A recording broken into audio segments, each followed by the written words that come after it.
Nos despertó a mí y a mi madre para enseñarnos los restos que había cogido en el desierto. Estaba muy exaltado. Dijo que eran pedazos de un platillo volante. Había fragmentos que parecían de metal. Estaban retorcidos, como si los hubieran arrancado. También había piezas que parecían pertenecer a un timón.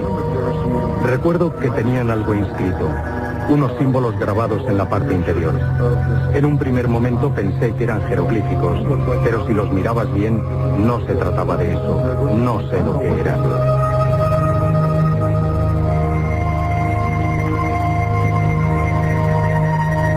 11:25 de la noche comienza Milenio 3, la voz de Jesse Marcel, hijo, una voz para la historia de los fenómenos extraños.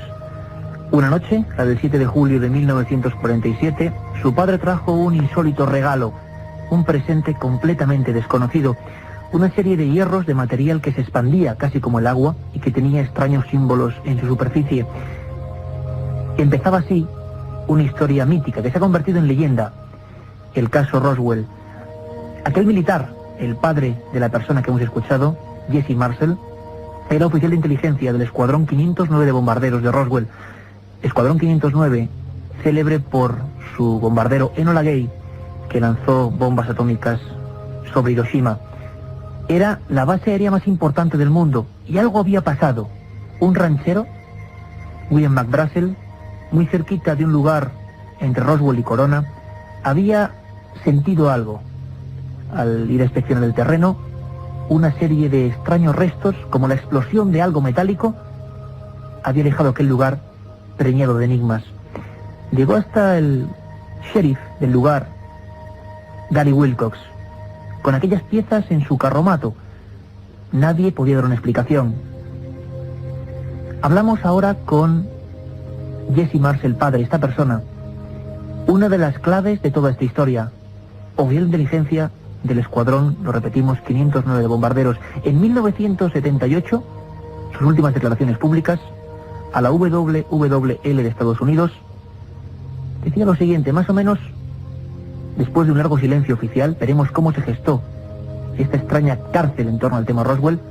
Decía que, bueno, recordaba entre luces y sombras algo muy raro que no le permitieron contar. Fue el primer militar que tuvo quizá entre las manos, hoy vamos a intentar descubrirlo, un material de procedencia extraterrestre. Escuchamos a Jesse Marcel. Me sorprendió lo que vi. Tantos restos esparcidos sobre una extensa zona. Me llevó un tiempo darme cuenta de que en todo esto había algo raro. Cuanto más veía los fragmentos, más evidente se me hacía que me hallaba ante algo desconocido. Traté de quemar los restos, pero no ardían. Intenté romperlos, pero no lo conseguí. Si se trataba de un asunto militar, no habría ningún motivo para ocultarlo tanto tiempo. Y si era una nave espacial, sería otro motivo para mantenerlo oculto hasta que nosotros hubiéramos averiguado algo más. Creo que en este asunto no se ha dicho toda la verdad. 55 años después, nuevos documentos, informaciones hablan del asunto de Roswell. Algo cayó en el desierto de Nuevo México, un nuevo mito, quizá para lo que es las leyendas del mundo moderno, del siglo XX, o una realidad de la que no se nos ha contado, como decía este hombre, toda la verdad. Lo cierto es que Walter Haut, coronel de la base, obliga a realizar un histórico parte de prensa y de radio. Hemos recuperado, gracias a la labor de Carmen Porter, el extracto de ese 8 de julio del 47 histórico, en el que todas las radios norteamericanas, con su sonido peculiar, hablaban de un platillo volante estrellado y recuperado por la USAF. Escuchamos. Headline edition, July 8, 1947. The Army Air Forces has announced that a flying disc has been found. Titulares del 8 de julio. Algo se ha encontrado en el desierto de Roswell, el ejército lo tiene en su poder, creemos que es un platillo volante. Este es el tema de esta noche y de la madrugada. Un asunto especial que nos habéis pedido constantemente a través de nuestro correo electrónico. Comenzamos el viaje. Un equipo, como siempre, el mejor: Katia Rocha, Carmen Porter, Carlos Barroso, este que os habla Iker Jiménez, y nuestro dúo técnico de lujo, como siempre, Javier Rodríguez, Antonio Bravo. La otra realidad. Milenio 3. en la cadena SER. Y aquí en el estudio 1, ya en penumbra como siempre, intentando, navegando entre papeles, tenemos al único autor español, al único investigador periodista que estuvo en Roswell investigando esta historia tan alucinante, de la que nos siguen llegando noticias confusas, extrañas. Vamos a escuchar a mucha gente, vamos a intentarlo, por lo menos militares, testigos extorsionados, personas que vieron niños, auténticos niños embuzados en trajes de piloto. Javier Sierra, buenas noches, bienvenido. Buenas noches, Iker. Tú estuviste en Roswell, ¿verdad? En ese lugar mítico. Yo he estado en Roswell en varias ocasiones. La primera fue en 1991. Roswell casi no estaba en el mapa, nadie se acordaba de este incidente. En España se había publicado un libro de Charles Berlitz y William Moore que hablaba de este asunto muy vagamente, que fue lo que a mí me movió a ir hasta allá, y me encontré con un pueblo abandonado prácticamente. Había poco más de 25.000 habitantes en aquella época, y en una de las esquinas del pueblo, en una de las avenidas, vivía el teniente Walter Haut, ya retirado, un hombre mayor, con su mujer y con su perro, en una cabaña de madera, y allí recuerdo en el porche cómo estuve comentando este asunto, y él, que hoy es una celebridad, pero en el 91 nadie se acordaba de él. Él me estuvo desgranando paso por paso lo que sucedió aquel verano de 1947 y llegó a una conclusión que a mí me dejó perplejo, y es que pese a los años transcurridos, él dijo que estaba seguro de que la primera noticia que dio de que la base de Roswell había capturado los restos por primera vez de un disco volante era auténtica, y que lo que le habían obligado a decir 24 horas después, que lo que se había recuperado allí era un globo sonda, era una noticia falsa. Porque quizá lo más importante, Javier hizo un libro fenomenal que podéis encontrar en todas las librerías, Roswell, Secreto de Estado, editorialidad, ahora en ediciones o en la colección Al Límite, Roswell, Secreto de Estado, un trabajo encomiable, una auténtica aventura, porque lo más interesante es que hemos escuchado ese boletín, ¿verdad? Lo habéis podido escuchar todos, ¿verdad? Pues esto ocurrió el 8 de julio del 47, una fecha histórica. Todos los países del mundo, europeos, asiáticos, intentaron conectar con las emisoras de Roswell, saber qué ocurría. Sin embargo, todo cambió cuando esos restos, muchos hablan también de que entre ellos había niños, cuerpos pequeños, extraños astronautas, cuando esos restos, como digo, llegan a la base de Fort Worth en Texas, la base más próxima y la principal de la 8ª región aérea, la zona militar más importante del mundo en aquella época después de la Segunda Guerra Mundial. A partir de ahí hay un giro, la información cambia. Al día siguiente, los propios militares que habían firmado que eso se había recuperado en Roswell, desmienten a los suyos, desmienten a esas personas profesionales que vieron con sus ojos algo completamente insólito y hablan de un supuesto globo sonda. Pero claro, Jesse Marcel, sus hijos y otras muchas personas estuvieron, y vamos a escucharlos, en las obras de recogida de aquel aparato accidentado. Nunca habían visto nada parecido. La otra realidad, Milenio 3, en la cadena SER. Si quieres viajar a lo desconocido, no dejes de leer El Archivo del Misterio de Iker Jiménez, los libros del tercer milenio. Colección El Archivo del Misterio de Iker Jiménez, publicado por Editorial Edad. Próximos títulos ya a la venta: La Sábana Santa de Carmen Porter, Casas Encantadas de Francisco Contreras, El Secreto de la Gran Pirámide de Manuel Delgado y Vampiros de Miguel Gómez Aracil. Un programa que se sumerge en el otro lado de la realidad. Milenio 3, con Iker Jiménez y todo su equipo en la SER. La cadena se transforma, pasamos del espectáculo del fútbol al recogimiento, al misterio, a lo insólito. Roswell. Nos habéis escrito decenas de mails concretamente preguntando por esta historia, qué pasó. Nos habláis incluso de una autopsia, pero eso va a ser motivo de una especie de filmación, claro que lo conocemos, y vamos a tener a todos los especialistas, pero eso va a ser de 3 a 4. Y sabéis que este es un programa abierto a todos vosotros. Milenio 3 con número, milenio3@cadenaser.com, milenio3@cadenaser.com, porque ese va a ser el lugar, el lazo de unión, la conexión viva y profunda para que nos remitáis de todo, como en este caso, la historia de Roswell, y os hacemos caso. Un nuevo menú de 3 a 4, ¿verdad, Carmen? Buenas noches, Iker. Pues sí, esta madrugada hablaremos de todo lo ocurrido en torno a la célebre película de las autopsias de Roswell, que conmocionaron al mundo en 1995. ¿Se trató de un fraude o fue una rotunda realidad? No os lo perdáis, porque además contaremos con sorprendentes documentos y conectaremos con Washington, donde se encuentra el corresponsal de la cadena SER, Javier del Pino, para contarnos cómo está el tema en la actualidad. Y como siempre, Iker, nuestras secciones, las conspiraciones, la historia perdida, las leyendas urbanas de Katia Rocha, el informativo, biblioteca de Milenio 3 y mucho más. Un sinfín de cosas, un menú distinto de 3 a 4, nuestra segunda cita.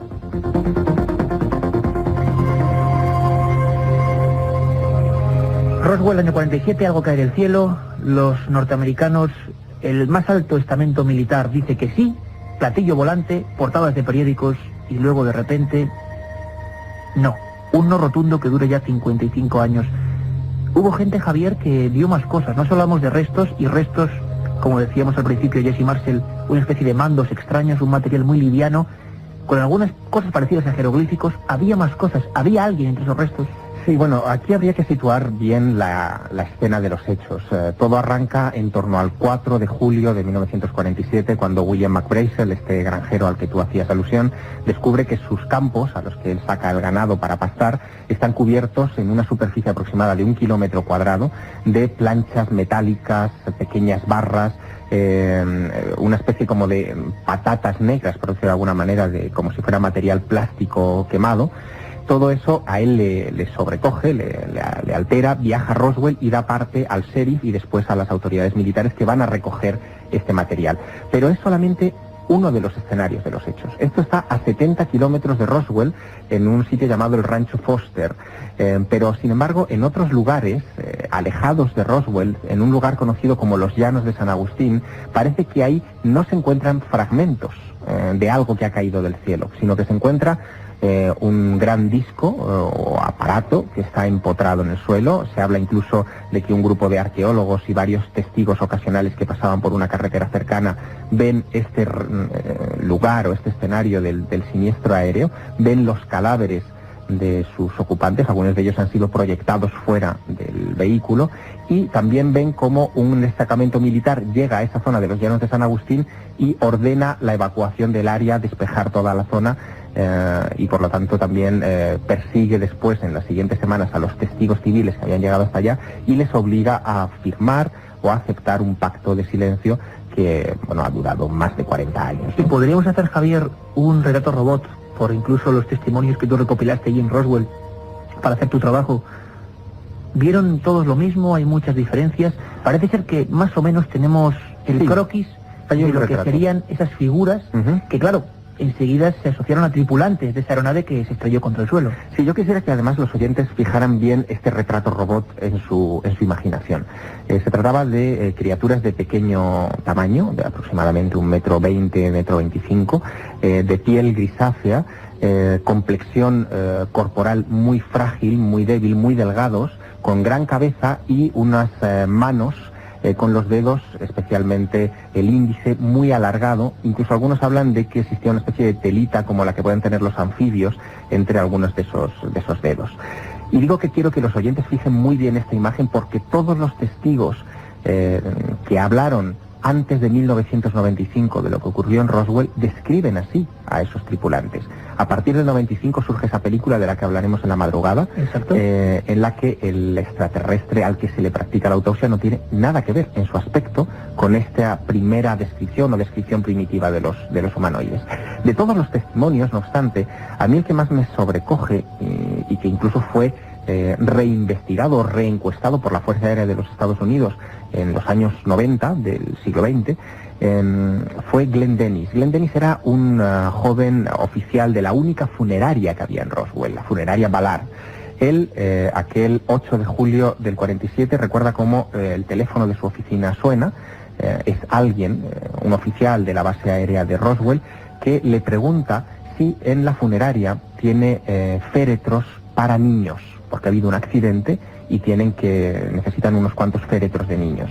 A Glenn Dennis le sorprende mucho esa petición porque la base militar de Roswell en el año 47 era una base que tenía armamento atómico, no vivían familias dentro, solamente soldados y oficiales, varones, adultos, y que se hablara de la necesidad de féretros herméticos para niños le llamó mucho la atención. Después, un incidente que ocurrió unas pocas horas más tarde, en el que una enfermera de Roswell se cruza con él en la base porque hubo un accidente de coche y él tuvo que ir inmediatamente al interior de la base. Pues se cruza con esa enfermera en los pasillos de la base. La enfermera está muy alterada, le dice que quiere verle, que quiere contarle algo, y le cuenta, esta enfermera, lo que ha visto. Y le habla de estos mismos cuerpos de pequeño tamaño, de dedos alargados y de grandes ojos oscuros. ¿Y para ellos pedían esos ataúdes? Probablemente. Y es que algunas personas, incluso hoy, después de tantos años de investigación, de silencio, Javier nos contará además los últimos datos que el gobierno norteamericano ha desclasificado en torno a esta historia de Roswell, porque sigue la polémica. Pero hay personas, expertos, por ejemplo, en la historia de la aeronáutica, como Francisco Mañez, que incluso, pensaron que la teoría o la realidad era otra bien distinta. Nada que ver con extraterrestres, sino con pruebas puramente terrestres, pero no por eso menos tenebrosas. Hablo de una zona, la de los Álamos, realmente con un macabro prestigio, hay que decirlo, en operaciones con cobayas humanos, con personas. Incluso parece ser, o él defiende, si no son sus palabras, que hubo niños con diversas deficiencias utilizados como pilotos, como casi pilotos suicidas en los primeros prototipos aéreos. Hablamos de la zona militar más compleja, más vigilada, más importante del planeta Tierra en aquel año 47. Francisco Mañez, que realizó un trabajo titulado Historias aeronáuticas que nos hicieron creer en ovnis, una historia bastante escéptica para con los que crean en la hipótesis de los extraterrestres, hablaba de, niños pilotando esa nave. Y por eso tantos testigos describían algo, que realmente parecían infantes, con trajes muy complejos y eso sí, con grandes cráneos. Escuchamos ahora a Francisco Mañez. Estaban describiendo en realidad cadáveres de niños. Y para decirlo me basé en las descripciones de los propios testigos. Casi todos ellos eran gente que nunca habían visto un cadáver, eso es lo primero. Y lo vieron en un accidente y empezaron todos a describirlo y a compararlo con niños. Todos dicen tenían la estatura de niños, la piel como niños, la mano como niños. Los ufólogos tradujeron estas características a un extraterrestre bajito, de 1 metro, una cosa así. Empecé a rascar, a mirar concretamente lo que estaban diciendo estos testigos y me di cuenta de que lo más probable es que estuvieran describiendo algo, si no eran niños, algo muy similar a niños, un experimento muy extraño tal vez. Precisamente allí a Los Álamos se estaban llevando niños con deficiencias físicas y psíquicas para ser sometidos a experimentación. Ahora ya es muy conocido por los investigadores y los historiadores que en esos años, y más concretamente empezó en el año 47, eran transportados a Los Álamos en avión niños para ser inyectados con materiales radioactivos y luego comprobar cómo se desarrollaba o qué tipo de enfermedades desarrollaba la radioactividad. Estamos hablando de unos años que todo esto era completamente nuevo. La radioactividad no era ni conocida prácticamente. Un tema tremendo de ser cierto, Javier. Pues sí, de hecho, déjame contarte una historia que tiene lugar en torno al año 1994 y 1995, que creo que puede aclarar bastante bien esta cuestión. En el año 94 el caso Roswell llega nada menos que al Congreso de los Estados Unidos. Un senador por Nuevo México, Steven Schiff, empieza a preguntar en todas las instituciones por qué pasó en aquel verano del 47 en el estado del que él es el representante oficial. Y al ver que no tenía respuesta, que todo era muy secreto, muy cerrado y que nadie le ofrecía ninguna documentación, lleva este asunto, fíjate que argucia, al Tribunal de Cuentas de los Estados Unidos, que es lo que allí llaman la General Accounting Office, la Oficina General de Cuentas, para que esta oficina investigue, haga una auditoría a todas las instancias del gobierno, incluyendo los servicios de inteligencia, sobre en qué se gastó el dinero de los contribuyentes en aquellas fechas del 47 en torno al caso Roswell. ¿Sí? Pues pasó una cosa muy curiosa. Se entró en prácticamente todos los departamentos, defensa, aviación, etc. Y después de rastrear los archivos aparecieron dos cosas importantes. Primero, que no hubo ningún accidente de ningún tipo de avión o aeronave experimental o de ninguna clase de cohete ni nada por el estilo en las fechas del incidente de Roswell. Esto se pudo descartar por completo. Ningún aparato de los Estados Unidos o fabricado en los Estados Unidos había caído. Ningún aparato de ninguna compañía de aviación, digamos, contratada por las fuerzas aéreas, como por ejemplo la Northrop, que fabricaba prototipos extraños en aquella época, había caído. Nada de esto existía. Y segundo, muy importante, que las comunicaciones internas de la base de Roswell en las fechas del incidente del platillo volante habían sido quemadas por personal no autorizado unos años antes. Curiosísimo, algo bastante peculiar. Hay un detalle además extra. En el año 95, Bill Clinton, presidente de los Estados Unidos en aquella época, ordena la desclasificación de una tonelada de papeles y documentos secretos de la Guerra Fría y del periodo posterior a la Segunda Guerra Mundial. Y entre esos papeles aparecen muchos relativos a lo que se hacía en los años finales de los 40, principios de los 50, en Nuevo México. Mucha documentación. En ningún momento se habla de niños irradiados, ni por supuesto de aviones a los que montaban niños para que los tripularan. Era un absurdo evidente. Pero sí que se reconoce, y esto yo creo que es importante, que efectivamente el gobierno de los Estados Unidos había irradiado voluntariamente, con pruebas nucleares, a soldados en sus trincheras en toda la zona de Los Álamos, el Trinity Site, etcétera, en Nuevo México, reconociendo por primera vez en la historia que se había experimentado con soldados del ejército de los Estados Unidos, el propio ejército de los Estados Unidos, y a los que debían no solamente una disculpa del presidente, sino también indemnizaciones.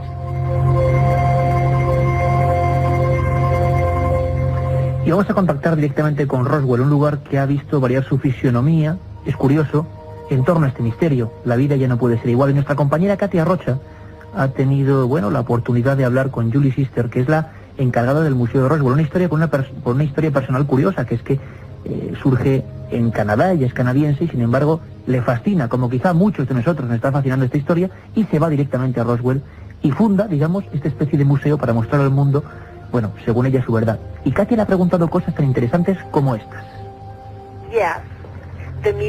Sí, personalmente sí. En el museo creemos que sí. Eso es algo que nosotros afirmamos.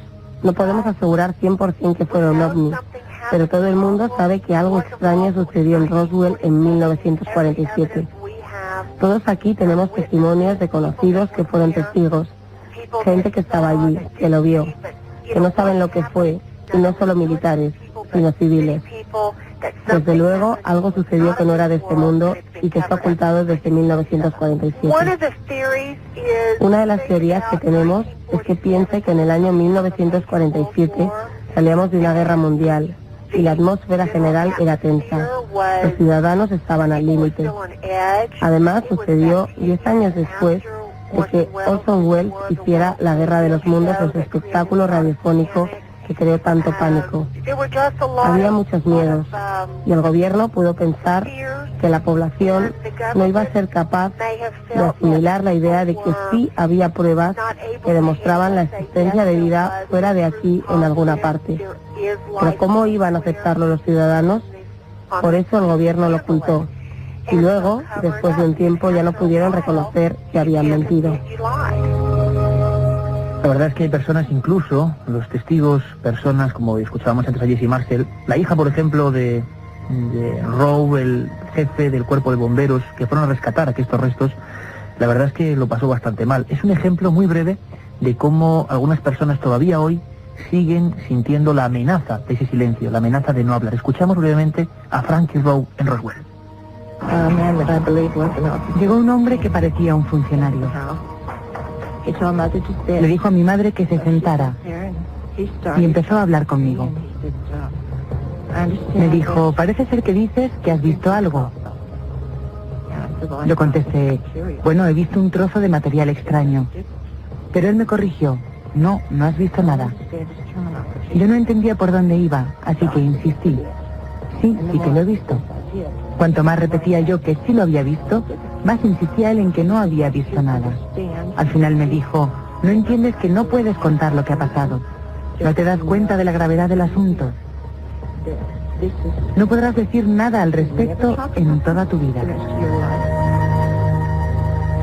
Frankie Rowe, uno de los ejemplos de los niños de Roswell, los que vivieron aquella escena y que siguen teniendo miedo, Javier. Aquí está el quid de la cuestión. La importancia del caso Roswell no radica en el hecho en sí, que desde luego, si es como nos cuentan, es muy importante, sino que a raíz del incidente se desarrolla toda la política de secretismo oficial en torno al tema OVNI, no solo en los Estados Unidos, sino en todos los bloques de Occidente. Las primeras comisiones, como el Proyecto Libro Azul, etcétera, nacen después del incidente Roswell y en parte algunas de ellas para encubrir el accidente de Roswell. Lo más curioso, Javier, es que hablamos de julio del año 47, tan solo hacía 10 días que los platillos volantes habían llegado a la prensa mundial, con un avistamiento que dicen que es el inicio de la era de este moderno mito o moderna realidad.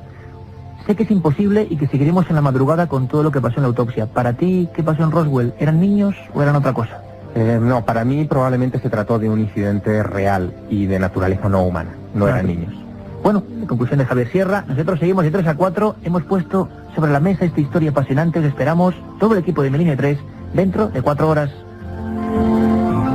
La otra realidad, Milenio 3, en la cadena SER.